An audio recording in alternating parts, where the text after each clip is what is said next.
Welcome to my presentation. This is Nazrul Islam with you. Now I'm going to read out an article in Focus from the Daily Star. Headline: Reading Nazrul in an Age of Inequality. This page published on the ahead of Nazrul birthday of 127th. Nazrul examined religious inequality from three perspectives: humanity, division of among people, and religious hypocrisy. He consistently argued that humanity is the greatest religion of all. Salim Jahan, this article is written by. Now I am going to read out in detail. Poet Kazi Nazrul Islam is widely known as the rebel poet, but he was also profound poet of equality. Nazrul's ideas about equality emerged from the realities of his own life. The experience of his childhood, adolescence, and youth exposed him directly and starkly to poverty, inequality, and injustice in the real world. As a result, sociologists and egalitarian ideas are powerfully reflected in his poem songs and essays. In this context, it should be noted that Rabindranath Tagore was also justice. However, Tagore's vision of equality came mainly from intellectual consciousness, moral awareness, and philosophical reflection rather than from the harsh realities of lived experience. Nazrul's conception of equality, on the other hand, emerged directly from life itself. In different writings, Nazrul sometimes spoke of equality and sometimes of equity. This distinction was deliberate. The idea of equity is relative, whereas equality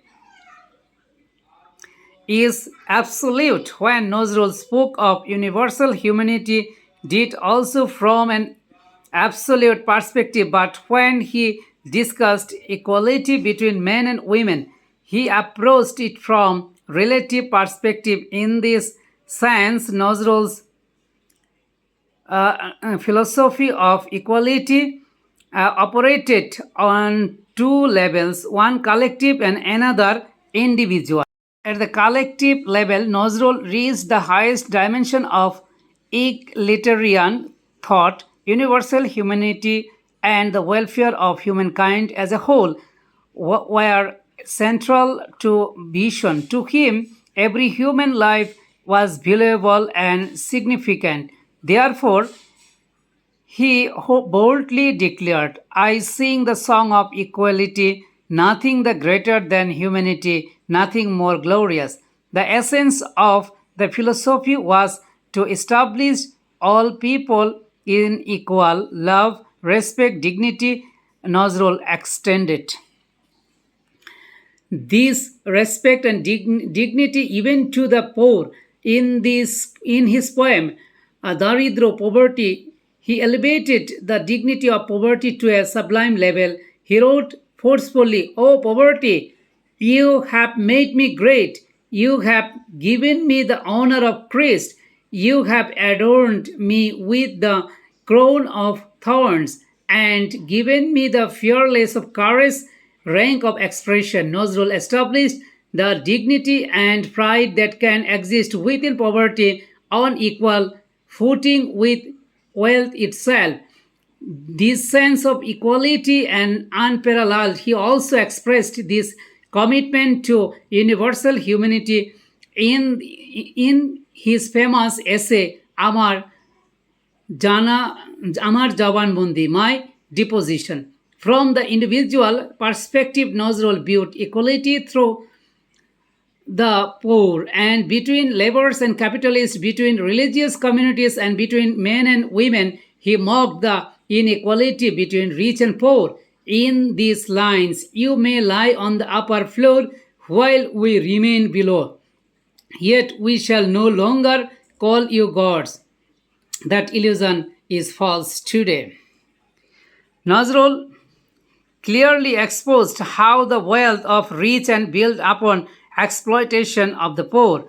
whose blood stains your place red. Open your blindfold and see every brick wears the witness of that blood. You may not know it, but every grain of dust on the road knows the meaning of those road strips, carts, and places. Or again, I saw one day on the train a porter passed down by all the gentlemen.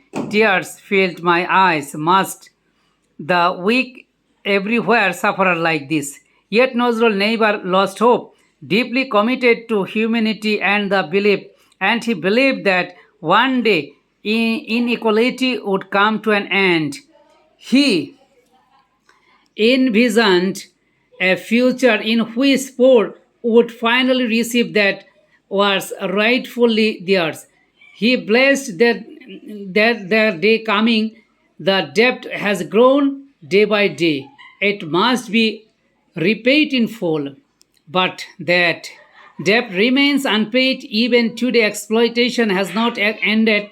In many societies, poor people remain marginalized, living in a constant state of deprivation, vulnerability.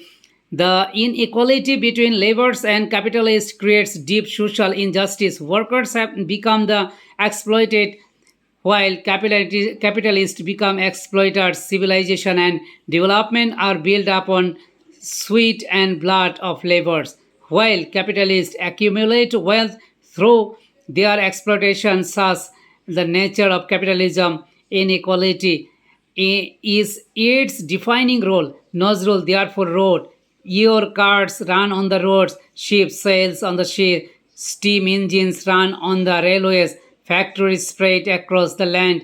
Tell me whose gifts are these? Nazrul, socialist poet, always stood beside workers. He strongly condemned the inequality between laborers and capitalists.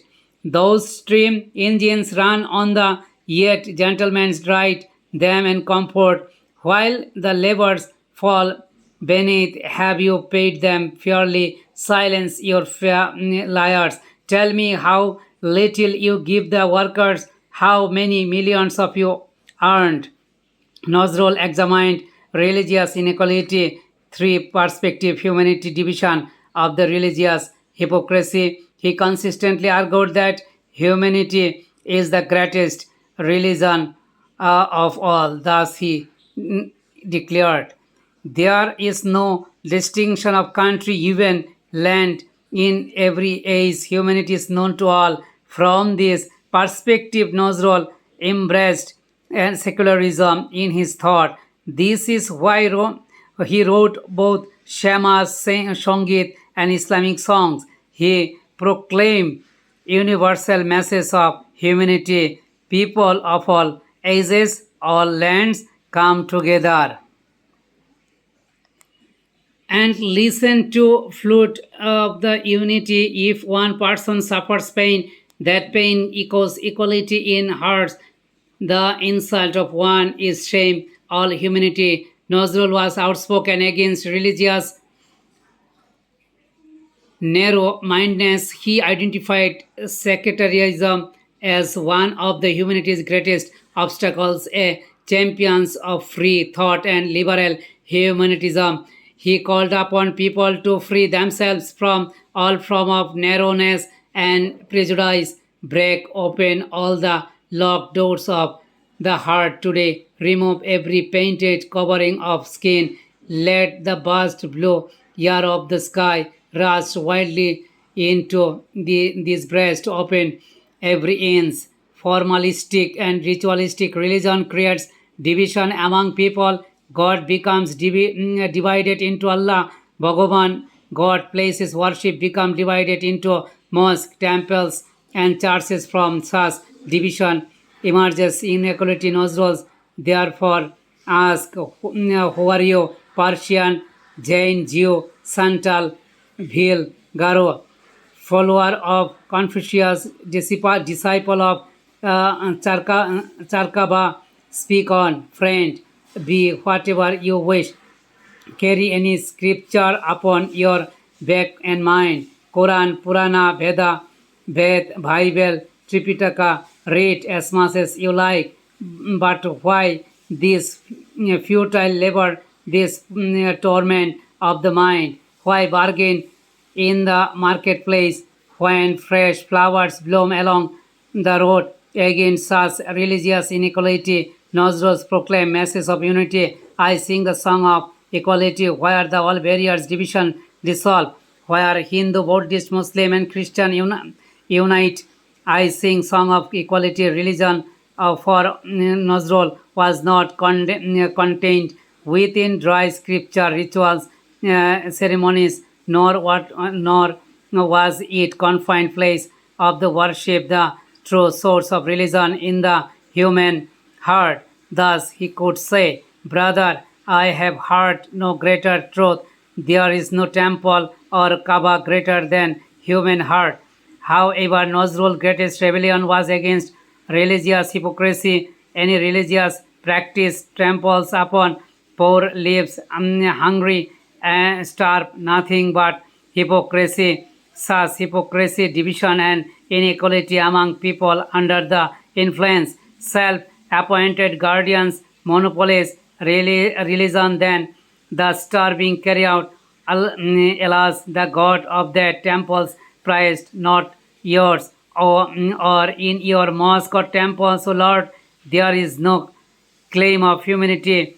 Priests and clerics have locked every door. Nazrul was deeply pained by hypocrisy carried out in the name of religion.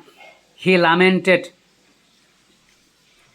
Alas of house of worship, hypocrites climb your minorities, stinging songs of selfish victory, and the rebellious voice thundered, who dares lock up house of God, leave every door open, strike hammers and shovels.